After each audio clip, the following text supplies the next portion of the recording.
Certains préfèrent la tremper délicatement le matin, lorsque d'autres la dévorent au goûter. Je veux bien entendu parler de la madeleine, ce délicieux biscuit. Bien sûr, on ne pourra pas dévoiler sa recette dans cette enquête. N'insistez pas. N'insistez pas. Je vais me contenter de vous raconter comment est née l'idée de cette petite pâtisserie bossue dans une enquête menée tambour battant au Far Est.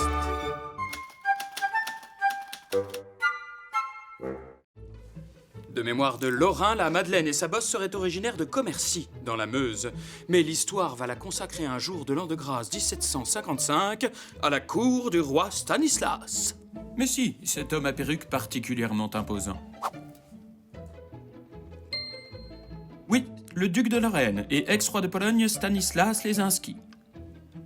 Bref, notre homme est gourmand et amateur de pâtisserie.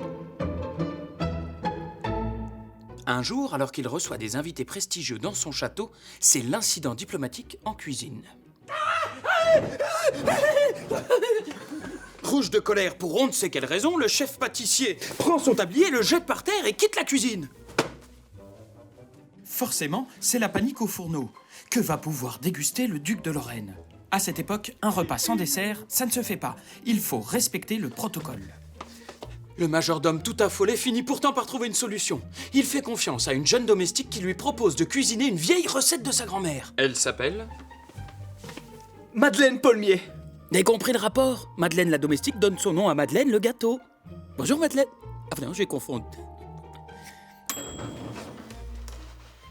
La pâtisserie est cuite et aussitôt, on la propose à la cour.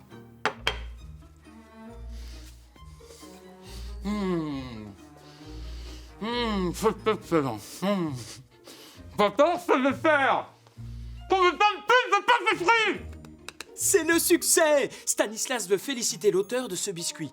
On lui présente alors la jeune servante. Et comment s'appelle ce chef-d'œuvre de pâtisserie? Il n'a pas de nom. C'est le gâteau que nous faisons les jours de fête chez moi à Commercy. Et toi, comment t'appelles-tu? Madeleine. Eh bien, nous l'appellerons la Madeleine de Commercy. Voici donc pour la version de la légende officielle. Mais il existe d'autres histoires. En effet, selon certains historiens, le fameux biscuit lorrain serait né plutôt durant le Moyen-Âge, à l'origine du pèlerinage de Saint-Jacques-de-Compostelle. Voyant à quel point les pèlerins étaient de plus en plus nombreux, certains ont eu l'idée de fabriquer des gâteaux avec un moule en forme de coquille. Un clin d'œil à la coquille Saint-Jacques, qui est l'emblème du pèlerinage de Saint-Jacques-de-Compostelle. Bon, en tout cas, ce qui est sûr, c'est que la popularité de cette Madeleine de Commercy est arrivée jusqu'à nous. De nombreuses maisons de pâtissiers se sont développées dans ce petit coin de Meuse, chacune défendant sa recette. Et avec l'arrivée du chemin de fer, le commerce est autorisé sur les voies. C'est l'arrivée des vendeuses de madeleine à la criée, directement sur les quais de la gare de Commercy. Ces courageuses portaient leurs marchandises dans de larges paniers d'osier, avec les marques de leur fabrique inscrites dessus. Madeleine. Qui venait Madeleine? Une manière d'exporter leur renommée d'un bout à l'autre de la France. Madeleine. Madeleine.